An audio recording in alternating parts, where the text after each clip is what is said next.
আমাদের প্রত্যেকের দেখা উচিত পরের বছর।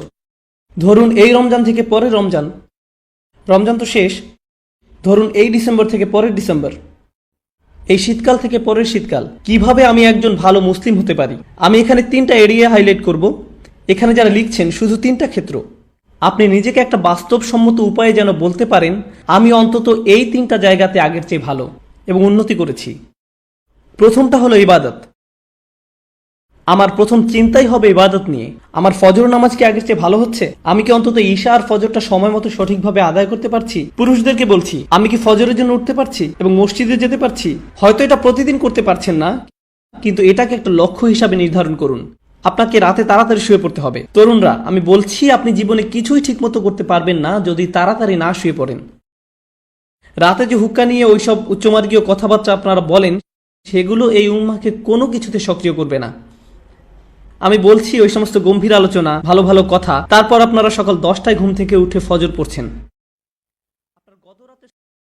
আপনার গতরাতের শর্মা আর হুক্কা নিয়ে বিশদ আলোচনা, এই উম্মাহ কি ওগুলোর কারণে জাগবে মনে করেন?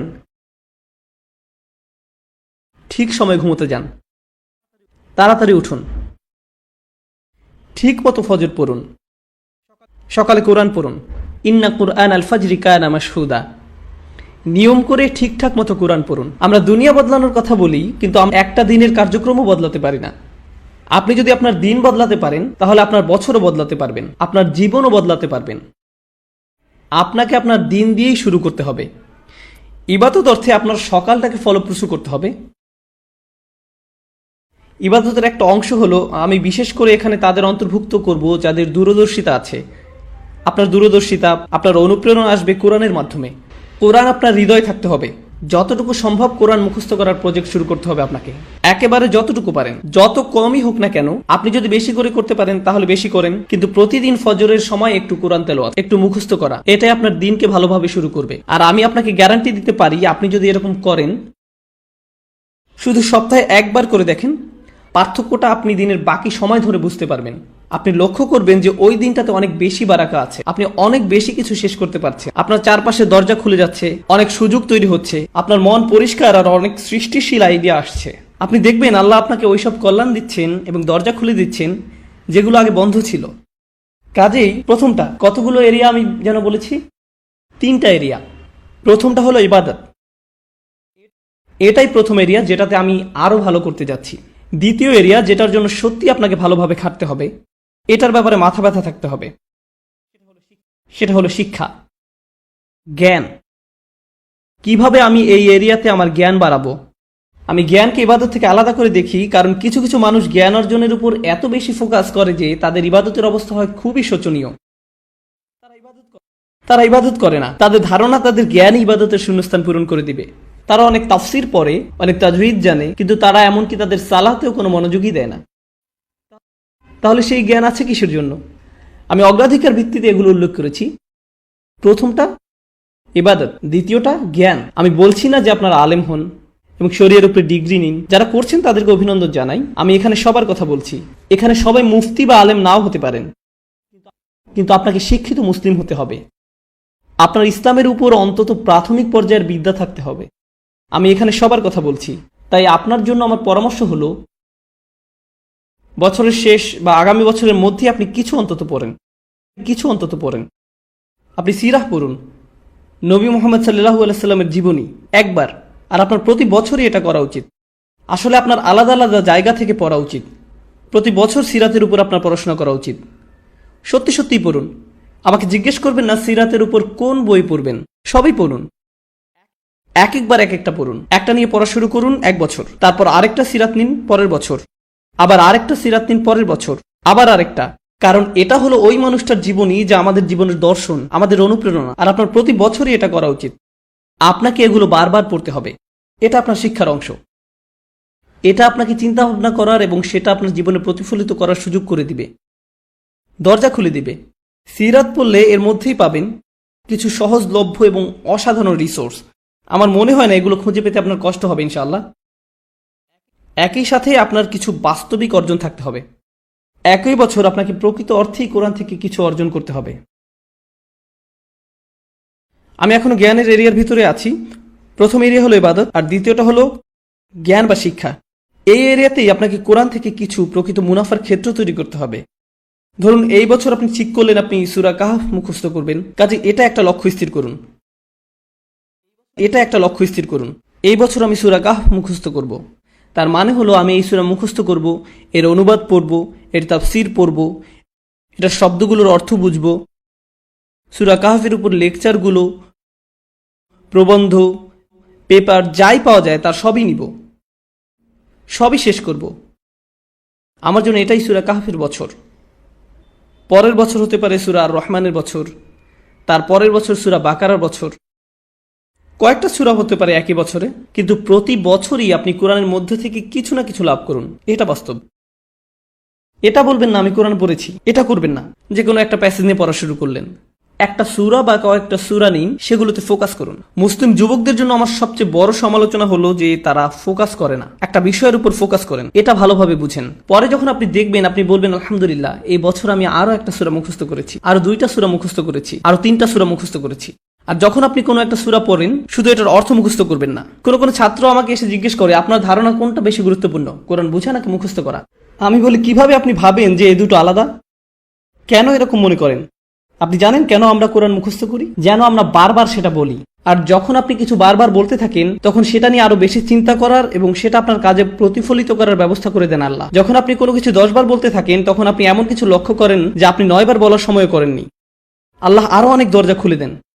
আল্লাহে কোরআনের জন্য এটা খুবই সত্য। যত বেশি আপনি পড়বেন তত বেশি বুঝবেন, আর যত কম পড়বেন তত কম বুঝবেন।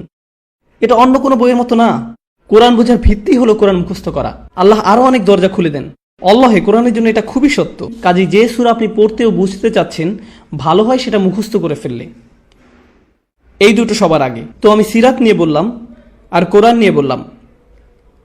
এবার ইলেকটিভ বা নির্বাচক, ধরেন এটা আপনাদের জন্য এই বছরের ইসলামিক সেমিস্টার। এই সেমিস্টারে ঐচ্ছিক কাজে যুক্ত করেন। অন্তত 3 থেকে 4টা দোয়া আপনি পড়লেন, মুখস্থ করলেন, আর সেগুলো আপনার দিনের একটা অংশ হয়ে গেল। নবী সাল্লাল্লাহু আলাইহি সাল্লামের কিছু দোয়া মুখস্থ করা, এটা একসময় আপনার দিনেরই অংশ হয়ে যাবে। এখন আমি জ্ঞানের সাথে সেটার চর্চাও সংযুক্ত করেছি। এ ধরনের জিনিসগুলো আপনি যুক্ত করে নিতে পারেন। আসলে এই 3টা এরিয়া যে আমি বলছি, আমি অন্যগুলো কিন্তু উল্লেখও করিনি। আমি জানি ফিকহ, আকীদা, তাফসীর এগুলোও জ্ঞানের অংশ, কিন্তু আমি শুধু 3টা এরিয়ার কথা বলেছি ইচ্ছা করেই। কারণ এই 3টা জিনিসই সরাসরি আপনাকে ভালো মুসলিম করে তুলবে। সাথে সাথে এগুলোর একটা কার্যকরী প্রভাব আপনার উপর পড়বে। আপনার সালাত আগের চেয়ে আরো বেশি ভালো হবে, কারণ আপনি যে কোরআন পড়ছেন সেটা আপনি এখন বুঝেন। নবী সাল্লাল্লাহু আলাইহি সাল্লামের জন্য আপনার ভালোবাসা বাড়ছে, কারণ আপনি তার জীবনী প্রতি বছর পড়ছেন। কাজেই যতবার আপনি সালাওয়াত পড়বেন এটা আরো আন্তরিক হবে। এই সালাওয়াত আপনি আরো গভীরভাবে অনুভব করবেন। দুয়ার জ্ঞান আপনাকে আল্লাহর আরো কাছে নিয়ে আসছে, কারণ এখন আপনি জানেন আপনি তার কাছে কি চাচ্ছেন। এটাই হলো জ্ঞান। তো প্রথমটা ছিল ইবাদত আর দ্বিতীয়টা হলো জ্ঞান। আশা করি আপনারা দেখেছেন কিভাবে আমি এই দুটোকে একীভূত করলাম। যদিও আমি প্রত্যেকটাকে আলাদা রেখেছি, একটা অন্যটাকে সাহায্য করেছে। আপনার জ্ঞান যদি আপনার ইবাদতকে সাহায্য না করে, আমি জানি না সেটা আসলে সত্যিকারের জ্ঞান কিনা। আমি জানি না দিনের ব্যাপারে এটা আসলে সত্যিকারের জ্ঞান কিনা। এরপর আছে তৃতীয় এরিয়া, এটা হলো সার্ভিস বা সেবা। ওইখানে আপনাকে বুঝতে হবে, কিছু সময় ঠিক করে নিতে হবে। সপ্তাহে 1 দিন, হয়তো সাপ্তাহিক ছুটির দিন, কিংবা মাসে 1 বার আপনাকে কিছু সেবামূলক কাজ করতে হবে। মানে মানুষকে সাহায্য করা। তার মানে এই না যে আপনাকে এটা ইসলামিক ব্যানারের মধ্যেই করতে হবে। আপনি যদি স্বেচ্ছাসেবা দিতে চান, মানবতার জন্য কিছু করতে চান, এটা দেখতে খুবই ভালো লাগবে যে একজন মানুষকে আপনি সাহায্য করছেন। খুবই ভালো লাগবে। আমাদের সবকিছু নিজেদের ব্যানারেই করতে হবে এমন কোনো কথা নেই। মহৎ উদ্দেশ্যেই ভালো কাজ ভালো কাজই, সেটা খ্রিস্টানরাই করুক, ইহুদিরাই করুক, আর গেটস ফাউন্ডেশনই করুক, সেটা কোনো ব্যাপার না। যদি উদ্দেশ্য ভালো থাকে আপনি সেটাই অংশ নিতে পারেন। আসলে ব্যক্তিগতভাবে আমি মুসলিমদেরকে পরামর্শ দেই সেসব ভালো কাজে অংশ নিতে যেগুলো অমুসলিমদের দ্বারা পরিচালিত হয়, যেন তারা দেখে যে মুসলিমরাও এসব ব্যাপারে কেয়ার করে এবং এর মাধ্যমে তারাও সুযোগ পাবে ইসলামের ব্যাপারে প্রশ্ন করতে। এটা তাদের একটা সুযোগ দেয়। কাজে স্বেচ্ছাসেবা দিন, সাহায্য করুন, এমন কিছুর অংশ হন যেটা আপনার মনপ্রাণে ভালো লাগে। শুধু আপনার জন্যই সেটা করুন, প্রচার করে বেড়াবেন না, এটা নিয়ে টুইট করবেন না আজকে স্বেচ্ছাসেবা দিয়ে আসলাম, খুবই ভালো লাগছে আলহামদুলিল্লাহ, বড়াই করছি না। এরকম করবেন না, শুধু আপনার জন্যই করুন। এটা আপনাকে একজন ভালো মানুষ করবে, একজন ভালো ব্যক্তিতে পরিণত হবেন আপনি। আর বাবা মায়েরা আপনাদের যাদের বাচ্চা আছে, বিশেষত টিন এজ ছেলে মেয়ে, আপনি যদি তাদেরকে এই ধরনের কাজে উৎসাহ দিতে পারেন, কাউকে সাহায্য করার কোনো বিষয়ে জড়িত হওয়া আসলে টিনেজ বাচ্চাদের জন্য খুবই গুরুত্বপূর্ণ। এটা তাদের মানসিক পরিপক্কতা তৈরি হওয়ার একটা অংশ।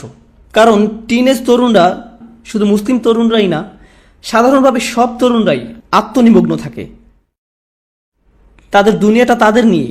তারা কিভাবে দেখে, তাদের বন্ধুরা, তাদের ফেসবুক স্ট্যাটাস, তাদের কতজন বন্ধু আছে, যাই হোক না কেন, ওই বয়সে এটাই তাদের কাছে গুরুত্বপূর্ণ। তারা খুবই ক্ষুদ্রমনা ধরনের। আপনি যদি ওই বয়সে তাদেরকে এরকম মানসিকতা থেকে টেনে বের করতে পারেন, তাদের নিজেদের বাইরেও অন্য কিছুকেও কেয়ার করতে শিখান, অন্যদের সাহায্য করতে বলেন, মানুষের কষ্ট বা ভোগান্তি আসলে কেমন আর এইসব ক্ষেত্রে সাহায্য করতে বলেন।